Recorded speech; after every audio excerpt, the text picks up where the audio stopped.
First of all, let me tell you what we discussed in the last lecture. Okay, in the last lecture we discussed about the Parkinson's disease. In Parkinson's disease मैंने आपको बताया था कि ये आपके पास जो substantia nigra का pars compacta है, right? These will be destroyed. As a result of that, there will be hypokinesia. Okay, fine, right? In the last lecture we discussed about a very special feature that was hypokinesia.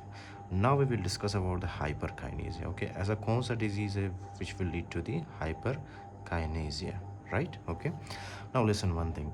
In the hyperkinesia, the best example that we are going to discuss, that is the Huntington's disease. Okay, Huntington's disease, fine. इसमें हम discuss करेंगे Huntington's disease. Huntington's disease. Previously we discussed about Parkinson's. Now we discuss about Huntington's disease, right? अच्छा, I will tell you a very general thing. In Huntington's disease, ये जो आपको नज़र आ रहा है, right? पहला न्यूरॉन, ये न्यूरॉन किसका न्यूरॉन है? This is the neuron of the indirect pathway. Okay, this is the neuron of the indirect pathway. अब हंटिंगटन्स डिजीज़ में क्या होता है कि ये जो आपके पास है ना डोपामिनर्जिक न्यूरॉन, सॉरी, ये जो आपके पास एक न्यूरॉन है, right, which has receptor for dopamine and glutamic acid, right. ये न्यूरॉन क्या होता है? ये न्यूरॉन जो है आपके पास, दिस विल डीजेनरेट. ओके, ये न्यूरॉन डीजेनरेट होता है. फाइन. अब ये कैसे डीजेनरेट होता है? We will discuss the pathophysiology. Okay, right. अब पैथोफिजियोलॉजी में ये है ना कि first of all you need to understand one thing, कि आपके पास इस तरह से क्या होते हैं, सेल्स होते हैं. सेल का तो आपको पता है ना, आपके जो ह्यूमन बॉडी है उसमें क्या है, उसमें ट्रिलियंस ऑफ सेल्स है, right. Round about 37 trillions of cells है आपके ह्यूमन बॉडी के अंदर. फाइन. अच्छा, तो 37 ट्रिलियंस ऑफ सेल्स में से मैंने एक सेल यहाँ पे ड्रॉ किया आपके लिए. फाइन. अब इस सेल के अंदर क्या है हमारे पास? This is very obvious thing, आपने 9th-10th में पढ़ा था, और आई शुड से आपने 5th-6th में शायद पढ़ा होगा, राइट. 5th-6th स्टैंडर्ड में. सेल है आपके पास, सेल के अंदर है न्यूक्लियस, राइट. अब न्यूक्लियस के अंदर क्या है? न्यूक्लियस के अंदर इस तरह से पड़े होते हैं क्या चीज़? Chromosomes, right. ओके, क्रोमोसोम्स पड़े होते हैं. अब क्रोमोसोम्स के अंदर क्या है मैं आपको बता रहा हूँ, राइट. Listen very carefully. ये है आपके पास क्या चीज़? क्रोमोसोम. ओके, क्रोमोसोम किस चीज़ से बनता है? क्रोमोसोम बनता है डीएनए से. Okay, right. फॉर एग्जांपल, ये जो क्रोमोसोम का एक छोटा सा हिस्सा है, राइट, ये किस चीज़ से बना है? This is made of the DNA. तो ओवरऑल जो हमारे पास क्रोमोसोम है वो किस चीज़ से बनता है? डीएनए से. Okay, right. अब डीएनए किस चीज़ से बनता है? अब ये वाला जो एरिया है ना क्रोमोसोम का, ये मैं यहाँ पे बाहर ड्रॉ करता हूँ आपके लिए. ओके, फाइन, ताकि हम इसके अंदर देख सके कि डीएनए किस चीज़ से बनता है, राइट. तो ये जो आपके पास ये वाला जो डीएनए है ना, इसको मैंने यहाँ पे ड्रॉ किया. फाइन. तो ये क्या है हमारे पास? This is DNA, deoxyribonucleic acid, right. अब डीएनए का जो इतना सा छोटा सा हिस्सा है ना, ओके, छोटा सा हिस्सा है डीएनए का, इसको हम क्या कहते हैं? Gene. Fine. This is called as the gene, right. Okay, अब इसी जीन के अंदर आपका जो इन्फॉर्मेशन है ना वो प्रेजेंट होता है, जैसे कि आपका है eye colour, right. Eye colour इस जीन के अंदर प्रेजेंट है. आपका hair colour, whether it is blonde, whether it is for example black colour. Okay, so that hair colour is also present inside this gene. Okay, right. तो आपकी जो information है ना मोस्टली वो कहाँ पे प्रेजेंट होता है? आपके जीन के अंदर. For example skin colour, right. Okay, तो ये सारा इन्फॉर्मेशन कहाँ पे प्रेजेंट होता है? हमारे जीन्स के अंदर, राइट. अच्छा, तो हर जीन का अलग अलग नाम है. ओके, आई कलर के लिए जो जीन है उसका अलग नाम है, हेयर कलर के लिए जो जीन है उसका अलग नाम है. फाइन. इसी तरह से यहाँ पे जो है बहुत सारे जीन्स मिल के क्या बनाते हैं हमारे पास? एक डीएनए बनाते हैं, right. Okay, so what is basically gene? Gene is part of DNA. Okay, a segment of DNA, right. Segment of DNA is called as gene, right. Okay, अच्छा, तो हमारे पास एक स्पेशल जीन है which is called as the HTT gene. HTT gene, right. For example ये एक gene है हमारे पास, राइट, डीएनए के अंदर, और इसका नाम क्या है? HTT gene. फाइन. अब इस HTT जीन को मैं यहाँ पे बाहर निकाल के आपको दिखाता हूँ. ये हमारे पास आ गया क्या जीन? कौन सा जीन? HTT gene. ओके, अब इस HTT जीन के अंदर क्या होता है? हंटिंगटन्स डिजीज़ में इसके अंदर जो है न्यूक्लियोटाइड्स होते हैं. Okay, nucleotides, for example cytosine, adenine, guanine. Okay, ये जो आपके पास न्यूक्लियोटाइड है ना, थिन न्यूक्लियोटाइड, ये थिन न्यूक्लियोटाइड क्या होती है? इनकी रिपीटिशन होती है, राइट. इनकी रिपीटिशन होती है. फाइन. इनकी जब रिपीटिशन होगी, जाहिर सी बात है कि ये तादाद में बढ़ जाएंगे, right. They will increase in amount जब इनकी रिपीटिशन होती है. Fine. Repetition, may be the spelling is right. So repetition होती है किसकी? CAG ट्राई न्यूक्लियोटाइड की. ये क्या है हमारे पास? कितने न्यूक्लियोटाइड है? 3 है ना, तो इसलिए हम लोग इसको क्या कहते हैं? Tri nucleotide. Tri nucleotide, right. यानी कि 3 न्यूक्लियोटाइड जो है हमारे पास, उनकी क्या होती है? रिपीटिशन होती है. Fine. And they will increase in number, right. So that is called as trinucleotide repeat. Fine.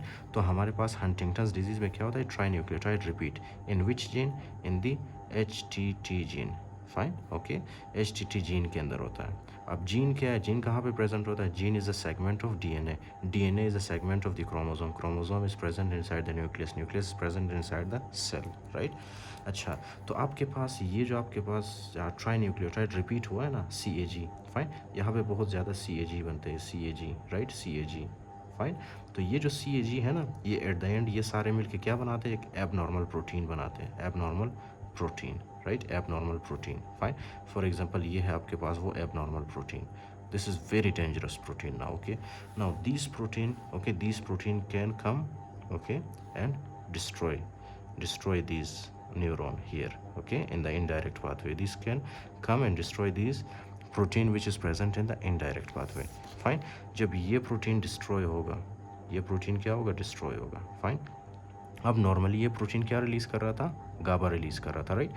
जब यहाँ पे ये न्यूरॉन, जब ये न्यूरॉन जो है डिस्ट्रॉय होगा तो क्या ये गाबा रिलीज़ कर पाएगा, नो।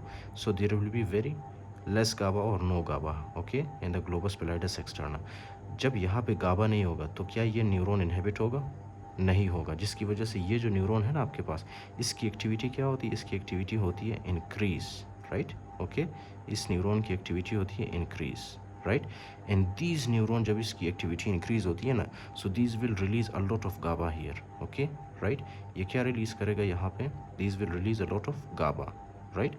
तो ये गाबा रिलीज करता है। इन द प्रीवियस लेक्चर्स मैंने आपको बताया था गाबा क्या करता है, गाबा इज़ अ इनहिबिटरी न्यूरोट्रांसमीटर। इसका मतलब ये है कि गाबा जहाँ पे भी रिलीज़ होता है ना, वो आगे वाले न्यूरॉन को क्या करता है, इनहिबिट करता है, ओके। तो यहाँ पे क्या है, यहाँ पे गाबा बहुत ज़्यादा है, तो एज अ रिज़ल्ट ये जो न्यूरॉन है आपके पास, नेक्स्ट न्यूरॉन, ये क्या होगा, इनहिबिट होगा, फाइन, इसकी एक्टिविटी रिड्यूस होगी, फाइन। तो जब इसकी एक्टिविटी रिड्यूस होगी तो ये रेड कलर वाला न्यूरॉन यहाँ पे नॉर्मली क्या रिलीज़ करता था, ग्लूटामिक एसिड। जब इसकी एक्टिविटी कम होगी, जब ये इनहिबिट होगा तो ये यहाँ पे ग्लूटामिक एसिड रिलीज़ नहीं कर पाएगा, okay, right. So there will be less glutamic acid, less glutamic acid, right, okay.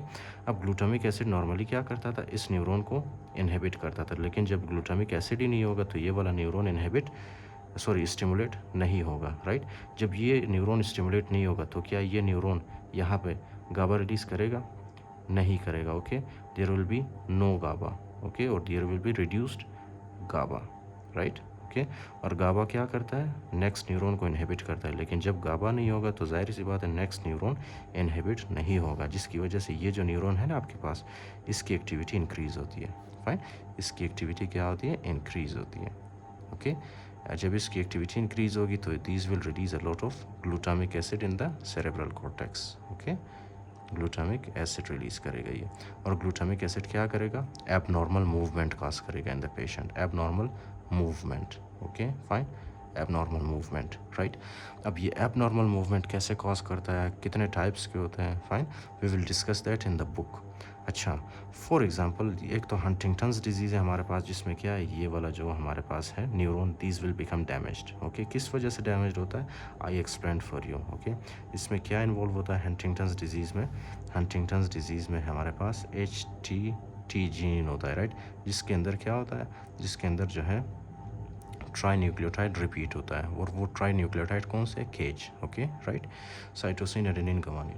तो ये क्या है, इनमें जो है ट्राई न्यूक्लियोटाइड रिपीट होते हैं, fine, and that will lead to the Huntington's disease, right. अच्छा, तो ये आ गया आपके पास क्या चीज़, Huntington's disease. In the next lecture I will tell you about the different types of the pathologies which are related to the basal ganglia, fine. अच्छा, ये जितना भी पैथोलॉजी मैं आपको बता रहा हूँ, they are all related to the basal ganglia, okay, right. So it is a series of lectures which are about the basal ganglia, okay. So in the next lecture we will discuss a very interesting topic, okay, about neuropathy, about belly dance, about hemibellismus, okay, about all of them we will discuss in the next topic. That is going to be very interesting.